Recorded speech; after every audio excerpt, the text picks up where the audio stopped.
उसे बतौर मुख्यमंत्री भी बीजेपी आगे कर सकती है। उस वक्त वो अनुभव हो कि आप राज्य की कैबिनेट में थे, आपने सरकार चलाया हो। जी बिल्कुल, देखिए ये बीजेपी की कार्य पद्धति भी रही है कि वो धीरे धीरे एक नया लीडरशिप तैयार करते हैं और वो यहाँ भी उससे इस संभावना से बिल्कुल इनकार नहीं किया जा सकता कि हो सकता है कि किसी नए चेहरे को मुख्यमंत्री बनाया जाए।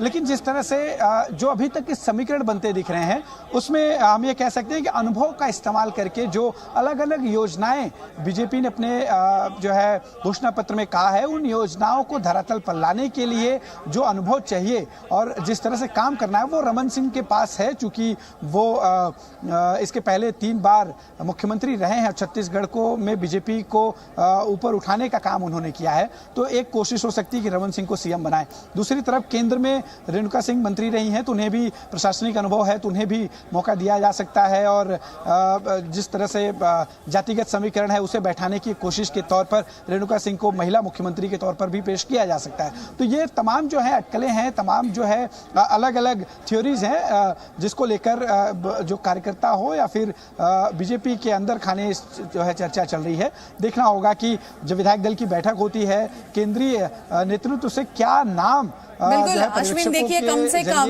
जो 3 राज्यों में पेच फंसा हुआ है, चाहे वो राजस्थान हो, मध्य प्रदेश हो, छत्तीसगढ़, ये तो तय हो गया है कि छत्तीसगढ़ को सबसे पहले उनके सूबे का मुखिया मिल जाएगा। जी बिल्कुल, ये बात बिल्कुल सही है कि छत्तीसगढ़ को मुख्यमंत्री का या उप मुख्यमंत्री जो है उनके नामों का ऐलान सबसे पहले होगा। राजस्थान और मध्य प्रदेश को थोड़ा और इंतजार करना होगा। तीनों ही जगहों पर बीजेपी की बम्पर जीत हुई है। छत्तीसगढ़ में ऐसा कहा जा रहा था कि बीजेपी को संभावना नहीं थी, यहाँ पर बहुत नेक टू नेक फाइट थी, लेकिन बड़ी मार्जिन से बीजेपी ने जीत दर्ज की, यानी कि अंडर करंट था बीजेपी को लेकर जो शायद बीजेपी के नेता भी नहीं भाप पा रहे थे। जिस दिन चुनाव का नतीजा आया उस दिन हम बीजेपी दफ्तर में गए तो काफी सन्नाटा था। शुरुआत में हमने देखा कि जब चुनाव की मतों की जब गणना शुरू हुई तो उस वक्त कांग्रेस आगे जा रही थी और जिस तरह से एग्जिट पोल आए थे उसमें भी कांग्रेस आगे दिखाई दे रही थी। तो एक तरह से बीजेपी का जो लैंडस्लाइड विक्ट्री हुई है वो एक तरह से ये साबित करती है कि अंडर करंट बीजेपी को लेकर था और रमन सिंह इकलौते ऐसे चेहरे थे जो पूरे कन्विक्शन के साथ कह रहे थे कि 51 सीटें जो है बीजेपी 51 सीटों से ज़्यादा जीतेगी और वही हुआ भी। करीब 54 सीटें बीजेपी जीत कर आई है, 2018 में 15 और अब 39 सीटें का उनको जंप मिला है, यानी 54 सीटें वो पाए हैं, जबकि 68 सीटों पर कांग्रेस थी वो खिसक कर 35 सीटों पर आ गई। तो ये कहीं ना कहीं जो अंडर करंट था उसे रमन सिंह ने भापा था। बाकी जो है पार्टी कार्यकर्ताओं नेताओं में इस तरह का कॉन्फिडेंस नहीं दिखाई दे रहा था। चुनाव के समय तो मैं यहाँ नहीं था, लेकिन मतगणना के बाद जो नतीजे सामने आ रहे थे उसमें भी बहुत ज़्यादा कॉन्फिडेंस नहीं था और यही वजह थी कि बीजेपी दफ्तर में जहाँ इस वक्त मैं खड़ा हूँ उस दिन भी बहुत सन्नाटा था। शुरुआत में जिस तरह से ट्रेंड कर रही थी कांग्रेस आगे जा रही थी, बाद में बीजेपी की अचानक बढ़त शुरू हुई जो आखिर तक रिजल्ट में तब्दील हुई। तो ये अंडर करंट ने ही बीजेपी के नेताओं ने नहीं समझा था, लेकिन अंडर करंट था बीजेपी को लेकर और उसका नतीजा सबके सामने। अच्छा, 2 नाम जो सबसे सामने आ रहे हैं मैं आपसे जानना चाहूंगी, अब अरुण साव को लेकर के क्या कयास लगाए जा रहे हैं, अब विष्णुदेव को लेकर के क्या कयास लगाए जा रहे हैं, इन दोनों में से कौन डिप्टी सीएम हो सकता है? इस रेस में आगे कौन? जी देखिए, अगर 2 डिप्टी सीएम बनाए जाएंगे तो ये बिल्कुल अभी तक की जो स्थिति समझ में आ रही है कि विष्णुदेव शायद इस लिस्ट में नहीं होंगे, क्योंकि महिला उप मुख्यमंत्री के तौर पर भी बीजेपी अपने कार्ड आगे बढ़ाएगी। चूंकि महिला उप मुख्यमंत्री खासतौर पे आदिवासी समाज से हो सकती हैं, जिसमें रेणुका सिंह सबसे आगे हैं, दूसरे नंबर पर आती हैं गोमती साय। तो इन दोनों में से किसी एक को यहाँ पर उप मुख्यमंत्री बनाया जा सकता है।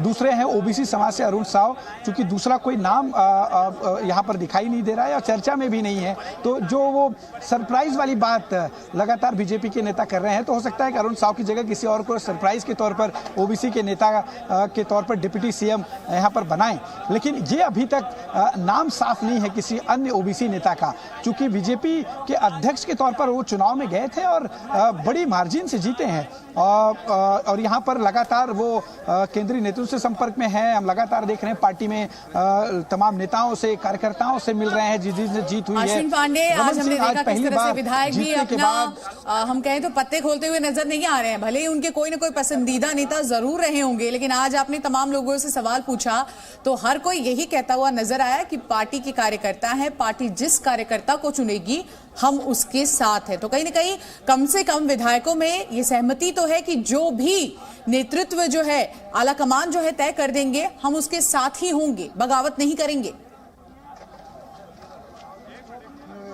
जी बिल्कुल, और ऐसी कोई स्थिति भी बनती नजर नहीं आ रही है, क्योंकि एक कलेक्टिव लीडरशिप में चुनाव लड़ा गया है।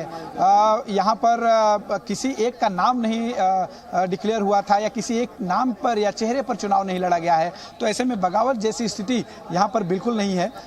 सभी को सिर्फ केंद्रीय नेतृत्व पर के जो है आदेश का इंतजार है। उनका क्या आदेश होगा उसे मानने के लिए सभी विधायक तैयार हैं।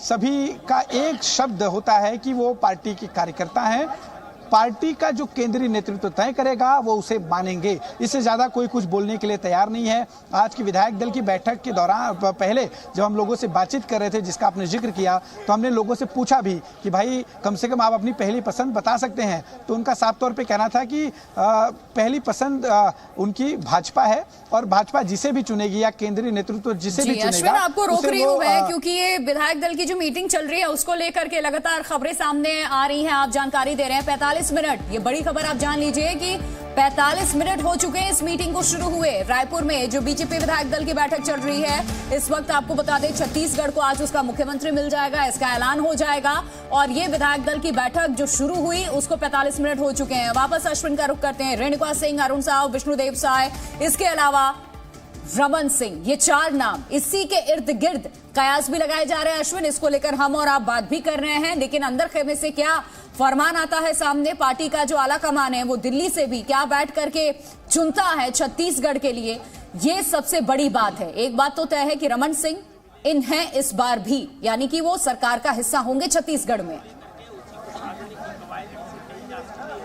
जी बिल्कुल, देखिए रमन सिंह आखिरी में पहुंचे तो जरूर हैं, लेकिन उनका चेहरे का हाव भाव, जिस तरह से वो मुस्कुरा रहे थे, हंस रहे थे, उन्होंने मीडिया से बातचीत नहीं की, तो बहुत कुछ उनका हाव भाव भी ये बताता है कि वो शायद उन्हें इस बात का मैसेज पहुंचा है कि उन्हें एक बार कमान दी जा सकती है। लेकिन ये आधिकारिक तौर पर अभी तक कहीं नहीं कहा गया है। आधिकारिक तौर पर इसकी कोई पुष्टि बीजेपी ने नहीं की है और ना ही रमन सिंह ने इसका ये किया है, तो इसको पूरी तरह से हामी भरी है। लेकिन राजनीति में हाव भाव भी बहुत मायने रखता है, चेहरे का जो रिएक्शन है वो बहुत मायने रखता है। बिल्कुल, लौटेंगे आपके पास, आप बने रहिए हमारे साथ। लेकिन अब बुलेटिन में एक नजर डाल लेते हैं इस वक्त की हेडलाइंस पर। प्रस्तुतकर्ता लक्स इन्फर्नो अंदर सर्दी छूमंतर। छत्तीसगढ़ में बनाए जा सकते हैं 2 डिप्टी सीएम, रमन सिंह ने दिए संकेत। रायपुर